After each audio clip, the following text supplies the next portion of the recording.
One. And good afternoon, good morning, good evening, whatever time you happen to be listening or watching, depending on what you're using, this podcast. I'm Mike from SNSN Radio with another podcast with people in our community that make news and people that are also running for political office. We've been covering a lot of that as of late. A little while ago, a few weeks ago, maybe 2 weeks ago, we interviewed a gentleman by the name of Dr. Mark DePonte, who is running for the 45th district seat in the House of Representatives. I don't know why I stuttered like that for a second, but it was very, very close between him and this lady that you see on the screen right here, Pam Patalano. It was actually a tie until the chair actually broke the tie in favor of Dr. DePonte. So it's going to be, by every reason to believe, that this is going to be a very, very tight race for the Democratic nomination to face Brian Lanoue in November for the 45th district seat. So Pam Patalano, good afternoon, and how are you? Good. I'm well. Thank you for having me. Yep, thanks for taking some time. I wanted to talk about like some things that you've done recently in the last few years, Okay. Which has kind of vaulted you, into the public eye, especially when it comes to Keep Griswold Quiet and Patchogue, Protect Patchogue. Can you give us a little synopsis of how that started for you to get into getting involved with that? Sure. Well, I've always been an environmental activist. So when I noticed on, I don't know, one of our town sites that there was some discussion in Voluntown about the brand new state police firing range going into a location in Voluntown, and then it got kicked out of Voluntown and they were slating it for, Griswold. And the piece of property was surrounded on 3 sides or 3.5 sides by the Patchogue Forest. And that just, it didn't sit right, first of all. Second of all, there were people trying to, that were upset about it, but weren't really sure how to, collectively get together. So myself and LaDonna Cardin, we put this group together. We put a meeting together at Hopeville Park, and we invited whoever wanted to show up. So, it started out with about 35 people. And I believe and that was in March, and by July, when we had the vote at the high school, whether to bring it in here or not, we had 500 people show up there. So it was a pretty big movement. And, contrary to what people may think, it wasn't necessarily about guns or the police. We value our police here, certainly our state troopers. It was more about the bureaucracy in Hartford and how the commissioners of DAS and DESPP wanted to shove this down the throats of the residents, and without they didn't care what we thought or what we said. They didn't care that we were upset. They were very condescending to us, even in the meetings. I mean, you were at the meetings, you saw that. Yep. So it was very dismissive. We got a lot of pushback from the residents saying that you shouldn't try to fight it because it's never going to change. That's how things are around here. And coming from, Providence, Rhode Island, all those years ago, you learn to be tough, and you learn to fight back when it's not, when it doesn't sit right with you. And, they soon learned that I wasn't going to give up. And, we fought this for 3 years, and we went to Hartford and we testified in front of the finance committee, in front of the environmental committee. Some of them were nice. Some of them were very dismissive to us as well, making us wait around for 14 hours to testify. We brought about 200 people there. So I think after that, the tide turned a little bit. And, they took us seriously, first of all. And I believe also some of the residents who were skeptical about it at first learned soon enough that we weren't going to give up, and they were kind of championing us at the end of it all. I will never forget the day that I got a phone call from Governor Lamont's aide. His name was Rob, and I was driving somewhere in Massachusetts, and he said, "Are you sitting down?" And it was January 25th, I believe, of 2019. And I said, "I am." And he said, "Governor Lamont just had a press conference, and he just killed the gun range in Griswold." And I proceeded to yell at the top of my lungs. And he said, "Well, when you calm down, do you want to do an interview?" And I did about 3 interviews within a half an hour. And I cannot tell you what I said, because I was just, the unimaginable happened. So we were really excited about that. So it's an old adage. They say you can't fight City Hall, and obviously you can. Yes. So that was a big victory. I mean, that I remember. I mean, that turned in. That was from, and I told you too. At the beginning, I'm thinking, I don't know. I don't see how this is going to change. I told you that. I mean, I was. I guess you could say I was dismissive, but I didn't think it would get flipped over or somebody could change it. So, and I remember the day that it happened, and I heard about it, and I called you, and I went, "Congratulations! I'm very proud of you." Do I remember that phone call? Probably not. I'm sorry. But it's true. So, so that's a great accomplishment, for the people in this area here. Yes. That you led. So what other kind of organizations? Well, I one thing that you weren't successful in, unfortunately, was last year you ran for Board of Education. Right. And that did not prove successful for you. But you've been the registrar of voters for how long now? Almost 2 years.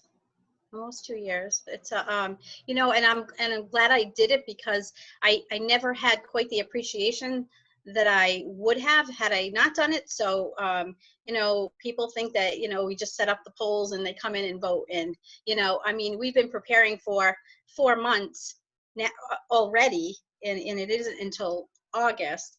And given the COVID thing, just added several new layers to it, for restrictions and, things that we have to buy to protect the residents and protect the poll workers. We have a lot of older poll workers who, never, they don't want to come out and work, which I totally understand. So, we're in the process of still looking for, I think I have 3 more positions to fill. So, and it's only the 18th of June. So right. This is actually pretty good. But the whole process is pretty exciting, and I've learned a lot. Have I learned all of it? No, because technically you really have to be an attorney to understand this job. And I am in close contact with Lou Button, who is ironically, who is the attorney for the Secretary of State's office. So, I call him and, "Lou, I have a question." "Yeah, what is it?" And, we have a wonderful working relationship. See how things come around. Yeah, it wasn't personal. It was the whole right. Right. It had nothing to do with him, actually, but he does a fantastic job at the Secretary of State's office. So, and just for the record, so people understand, yes, I am the registrar. I am logistically, I'm putting the elections together.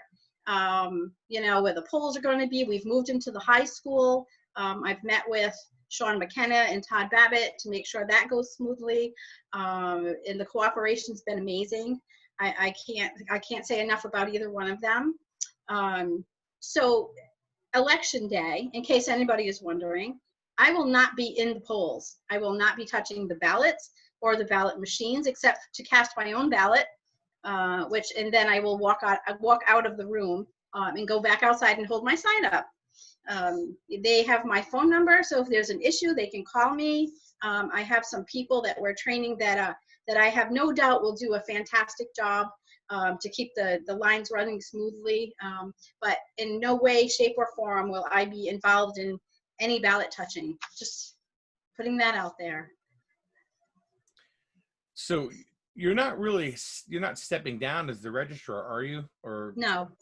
Okay. No, I'll still do the registrar job.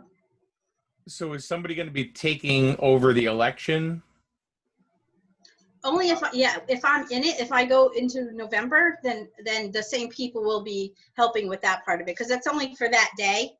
Mhm. I'll be doing everything leading up to that, but then, I just can't be in the room. And technically, Right. the registrar can't be in the polling place anyway. So the only thing I'm missing out on is sitting in my office for 14 hours in case somebody has a question. So Now we're good. you took over for George Kennedy, right?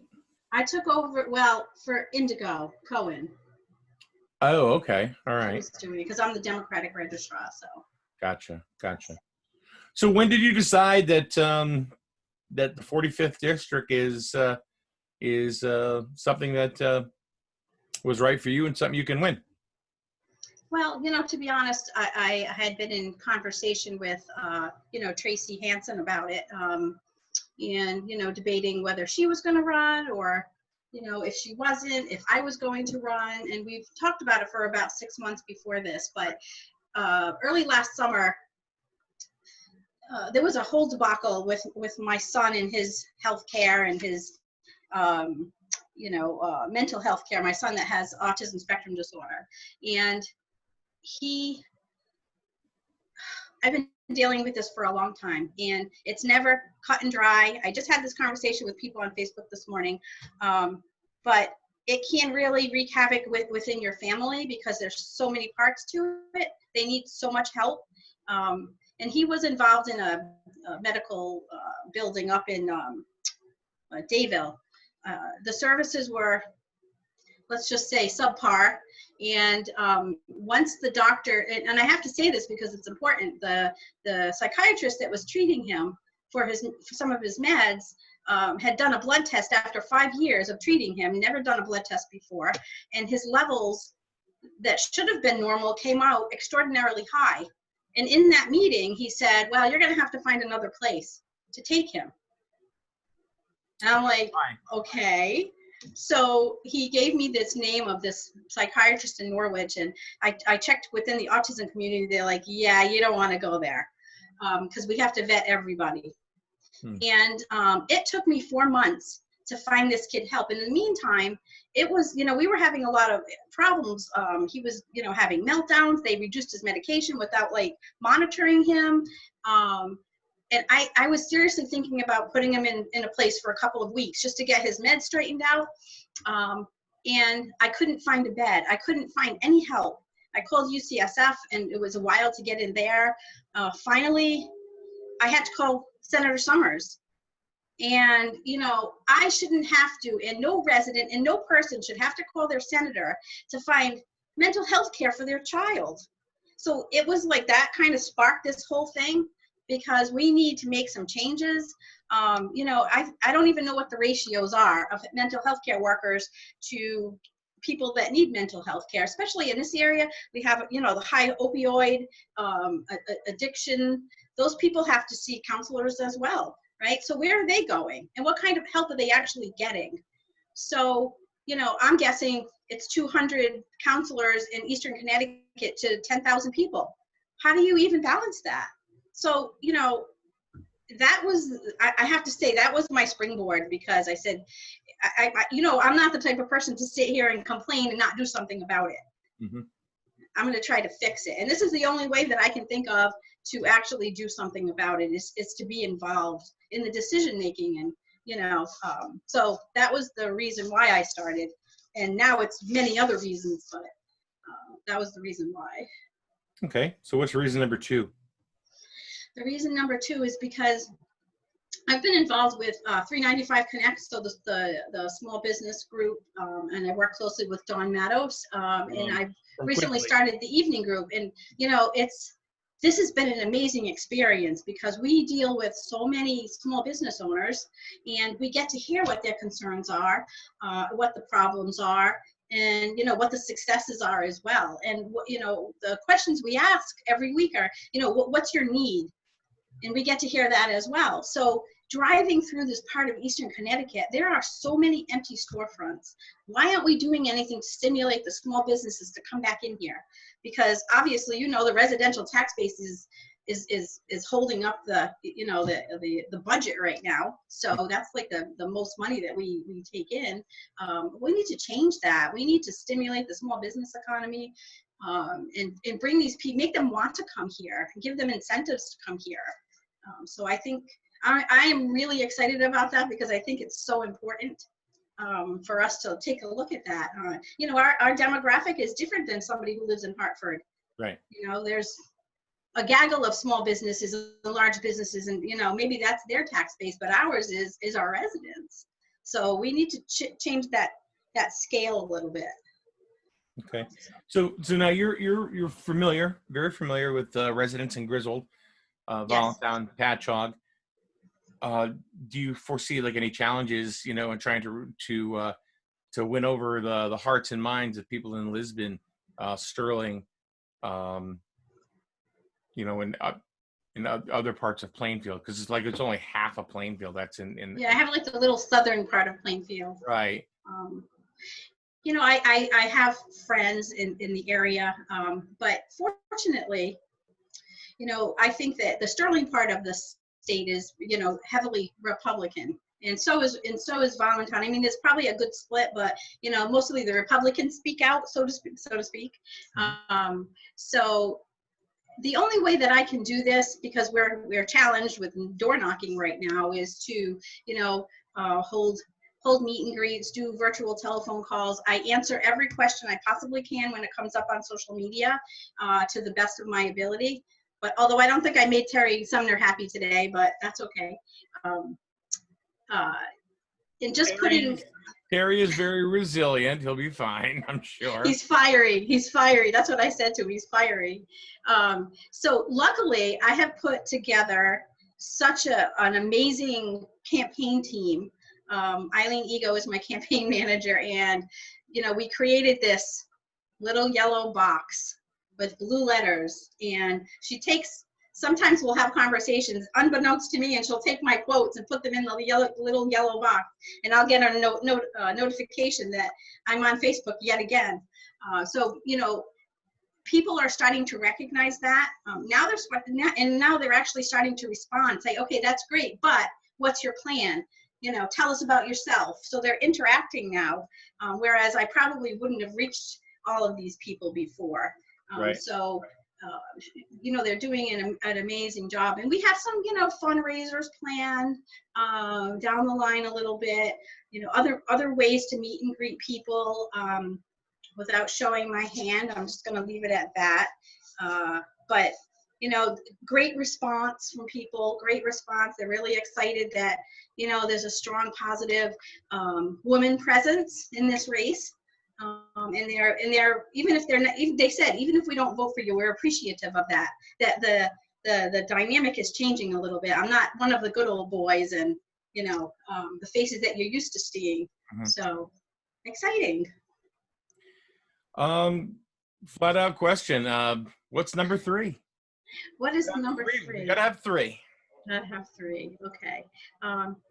Well, my third part is like, it's probably selfish, but it's, you know, I want to see change here. I see like so much potential in Eastern Connecticut, and I'm not talking about bringing big, you know, skyscrapers in or anything like that, but it's more about like bringing the communities together as opposed to having them, you know, split.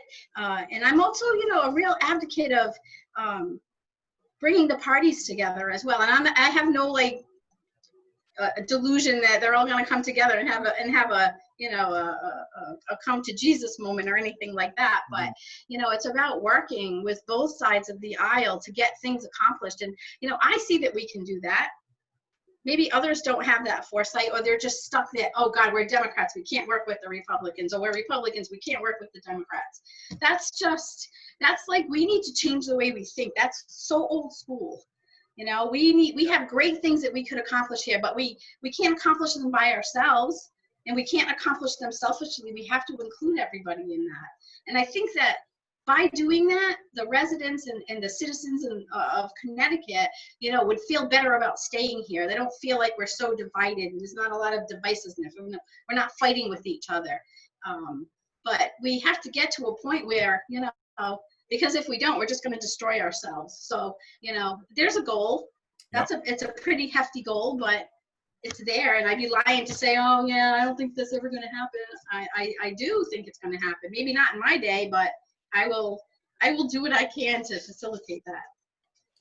Can you beat Brian Lanoue? I think I can, or I wouldn't be in this race. I think I can. Yes, it's like the little engine that could. So it's right now I'm just looking toward the primary. I'm looking toward the primary with some sparkly hopes of November. But I am going to work my butt off and run a clean campaign, both of them. I have no intentions of disparaging either one of my opponents because I don't think that serves my purpose at all, and people wouldn't have confidence in that. And I would hope that they wouldn't do that to me either. Whatever either one of their issues are, that's on them. They have to answer to that, just like I have to answer to mine. So, right. By doing that, I'm hoping that people will see that I'm damn serious about this, and I want this in a big way. So, here I am. Here you are. Well, I think it's pretty cool. I mean, you've gone to you've gone from mild-mannered citizen / business owner to community activist to rocking the boat in Hartford to now looking to go back to Hartford, but this time as a state representative. So right, and rock the cruise ship instead. Yeah. Anything else you want to add, or anything that you want to tell anybody? Campaign about yourself, that would be positive. Sure, we can do that.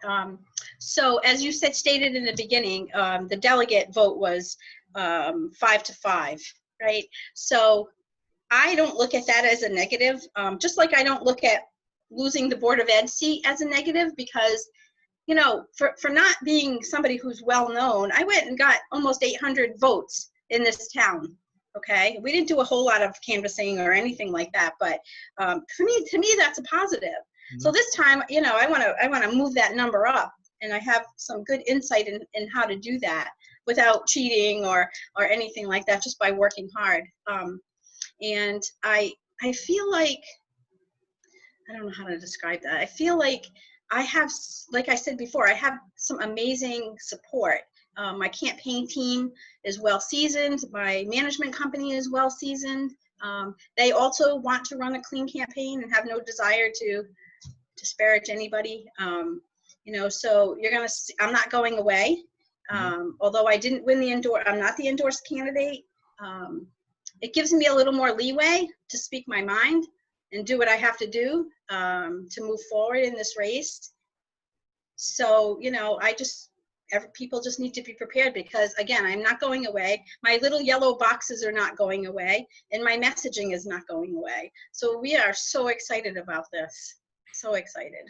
Well, if you remember last year, the Plainfield First Selectman contest, the endorsed candidate didn't win. Matter of fact, she didn't even win the primary.